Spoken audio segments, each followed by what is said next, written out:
Okay, now to start with, we are talking about derivatives, right? Derivatives. Now, what does derivative mean? When we say d by dx, simply the symbol, it means derivative with respect to x. So if I write d by dx of y, it means a derivative of y, where y is a function with respect to x. And when we write dy by dx, it means change of y with respect to change of x. So this can be very clearly understood with the help of a curve where if along x and y axis, if we have this curve, this is x axis, this is y axis, and if you see that what is the change along y axis when there is a change along x axis. So basically, when you say delta y upon delta x, it is nothing but slope of the tangent or the gradient of the tangent. Gradient of the tangent, right? At a point. Say the point is this P.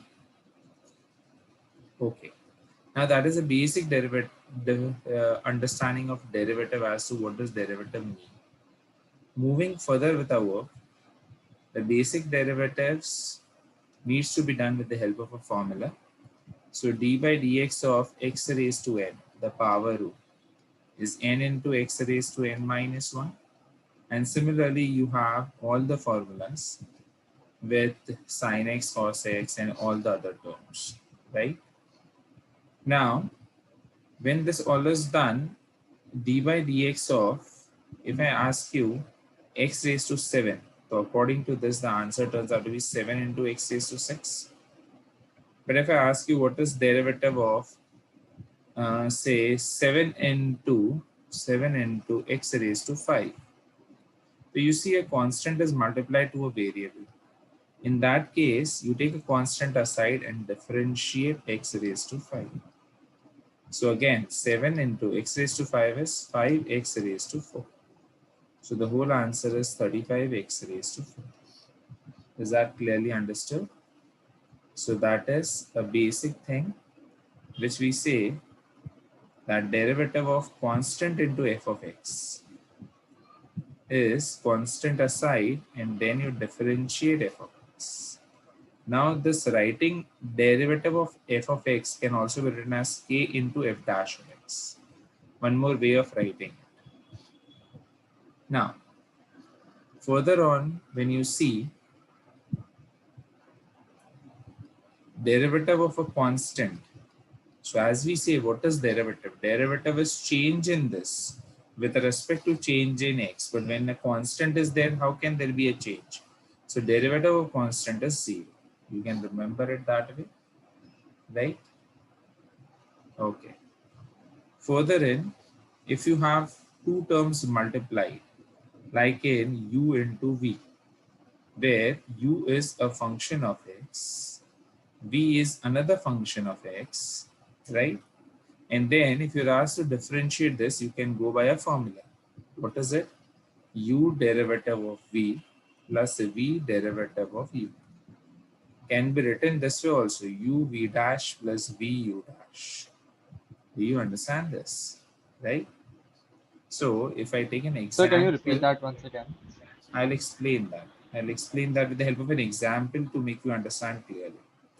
Say d by dx of sin x into x raised to 7. So there are two functions. This is f of x, this is g of x. So you'll use this formula. What is this formula? Take any one as u, other as v. Keep u as it is and differentiate x raised to 7. So it becomes 7x raised to 6. Then further on, you take x raised to 7 as it is and differentiate sin x. So that will give you cos x. So that is your complete answer. That is basically what we say is your product rule. Product rule. Is that clearly understood? Yeah, sir. Okay. Further on,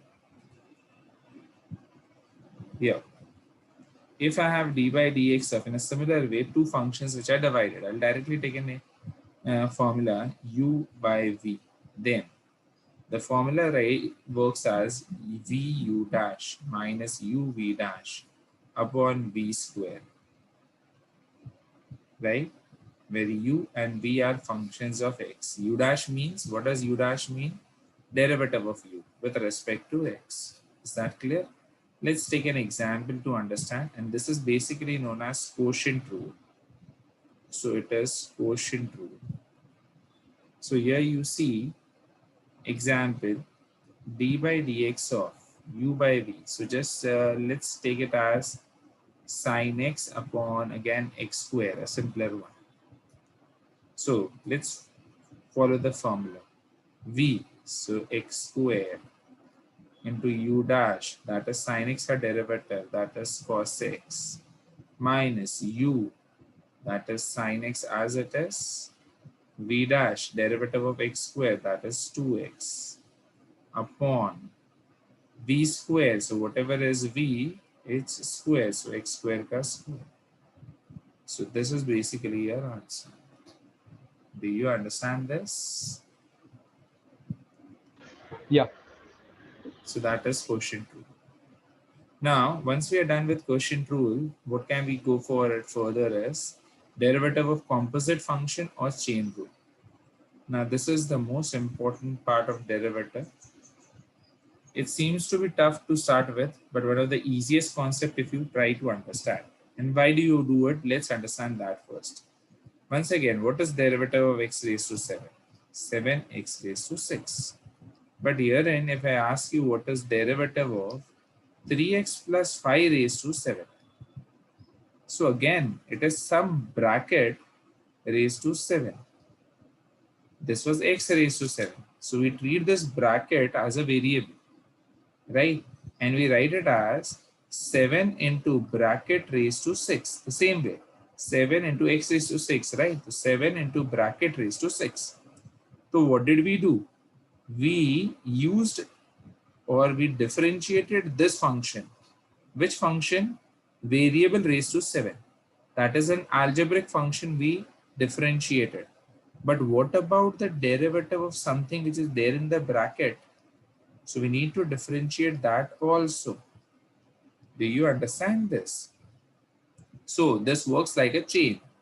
See, this is a chain. You differentiate the outside thing, then you go in. When you go in, you differentiate the next layer. Then you go in, you differentiate the next layer. Then you go in, you differentiate the next layer. The same way, I differentiate the first layer, that is 7. Done. Then I don't have to worry about this. Now this will just keep on repeating as it is. Then I go inside and differentiate this part. This part would mean this thing. Do you understand that? So derivative of 3x plus 5. So what is my answer? 7 into 3x plus 5 the whole raised to 6 into derivative of 3x is 3 and derivative of 5 is 0. So my final answer works out as 7 3s are, that is 21. 21 into 3x plus 5 raised to 6. Do you understand this? That is precisely the chain rule. So you connect yourself with the chain rule in this way. Do you understand this? So could you take another example? I'll take 5 more examples for you to understand. So let's go for the next one. D by dx of sine x raised to 9 can also be written as, this sum could have been given as this way, sine 9x. Now that is as good as d by dx of sine x raised to 9. So the very first thing, what do? You attack the outside function, that is 9. 9 into sine x raised to 8 into derivative of sine x. That's your next step. Do you understand this? You go inside there. So that is 9 sine x raised to 8. It will remain as it is, as I said. Derivative of sine x becomes cos x, and that's your answer. Do you get it? One more example. Yeah, sir. D by dx of square root of sine x square. Okay, now please do not write it as sine x the whole square. Be careful, this is a common mistake that student does. Square and root cuts out. The square and root does not cut because the square is not sine square, it is sine x square. So how do you plan to do it now? D by dx of square root, right? So you first take care of the square root. Square root is something raised to half. Do you understand this? So what do? You say half into whatever the function is. Whatever the function is, raised to half minus 1, that is minus half, into derivative of inside thing. So inside is sine x square. Do you understand this? Now this is 3-layer work. Let's see. So first layer, square root done. Do you understand? As I said, attack the most outside thing. So you attacked this. The first layer done. Then you attack this. Second layer. You are on second layer right now. So half into sine x square raised to minus half into d by dx of sine, that becomes cos x square. So you attacked sine, so that becomes cos x square. Next step is derivative of x square. Do you understand this? So this becomes 1 by 2 sine x square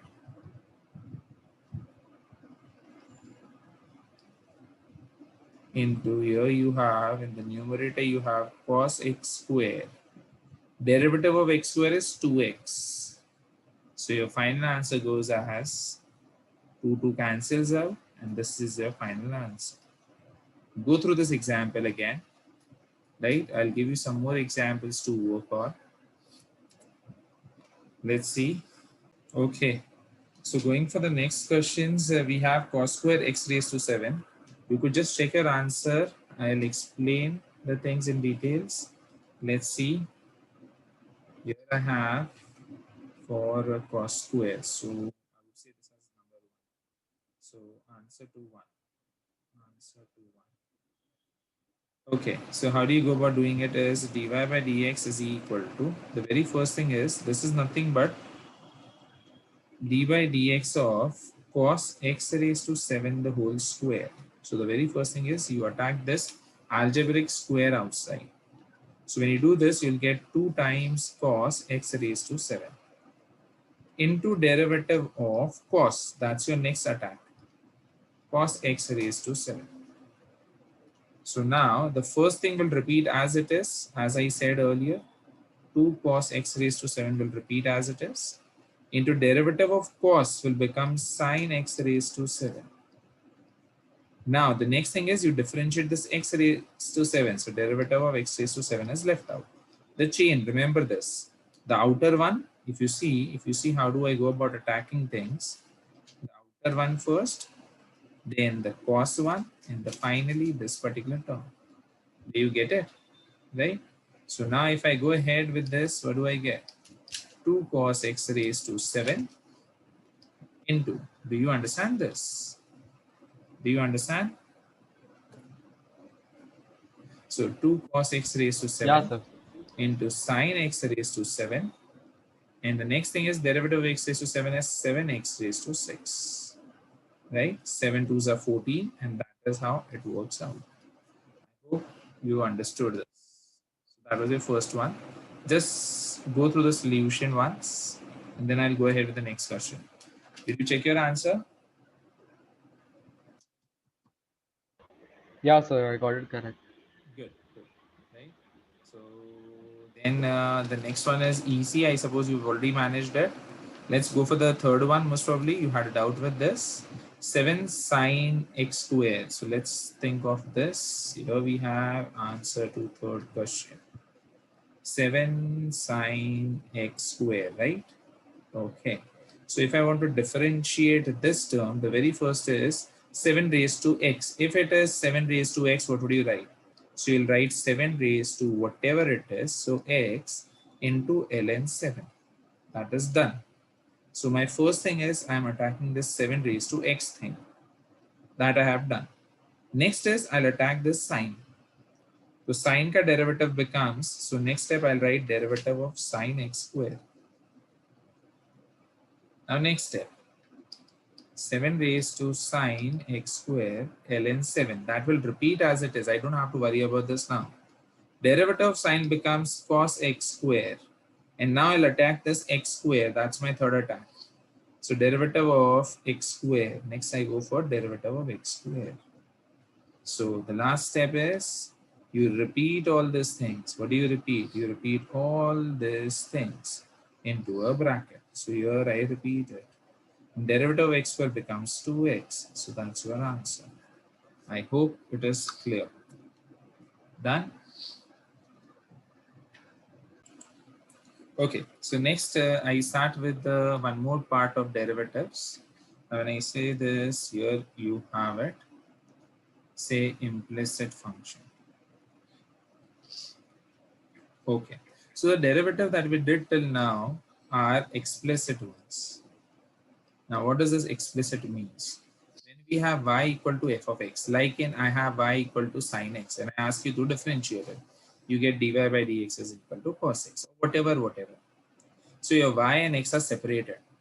They don't intermingle and you don't have to separate and all those things. Now, implicit means they are completely combined, right? So when you see them here, you have a formula. For example, let me just put an example directly. You actually don't require questions from book. I'll make questions as and when you want it. So just see this. You have x square plus 3x cube y square plus 2xy plus y equal to 7x square y. Now, this is pretty tough question comparatively, right? So let me just ease out the question first, and then I can go for a complicated one also.